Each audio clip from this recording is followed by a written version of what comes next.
Para sa mga hindi pa nakakaalam at hindi pa nakakakilala kay Imelda Marcos Terres, samahan ninyo ako at kilalanin pa natin siya.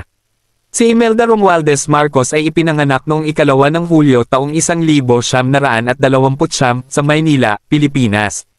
Siya ang anak ni Vicente Orestes Romualdez at Remedios Trinidad. Lumaki siya sa isang mayamang pamilya ngunit nakaranas ng kahirapan nang mamatay ang kanyang ina at mawala ng yaman ang kanyang ama. Sa kabila ng mga pagsubok, nag-aral siya at naging kilala sa kanyang kagandahan na nagbigay daan sa kanyang pagkakasangkot sa politika. Noong 1954, ikinasal siya kay Ferdinand Marcos, isang batang politiko na naging Pangulo ng Pilipinas noong 1965. Bilang First Lady, naging tanyag si Imelda dahil sa kanyang marangyang pamumuhay at mga proyekto tulad ng Cultural Center of the Philippines at iba pang infrastruktura. Gayunpaman, ang kanyang pamamahala ay sinamahan ng alegasyon ng katiwalian at pagnanakaw mula sa yaman ng bansa na tinatayang umabot sa $5 bilyon hanggang $10 bilyon.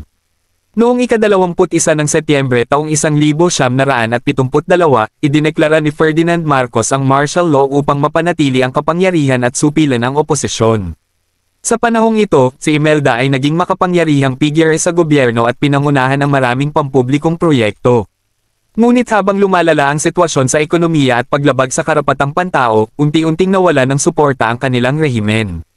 Sa wakas, noong Pebrero taong 1986, matapos ang People Power Revolution, napilitang tumakas sina Imelda at Ferdinand patungong Hawaii.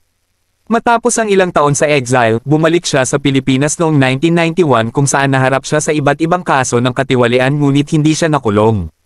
Muli siyang nahalal bilang kongresista at patuloy na naging aktibo sa politika. Hanggang ngayon, si Imelda ay nananatiling isang kontrobersyal na figure, kilala hindi lamang para sa kanyang mga proyekto kundi pati na rin para sa mga alegasyon ng katiwalian na bumabalot sa kanyang pangalan.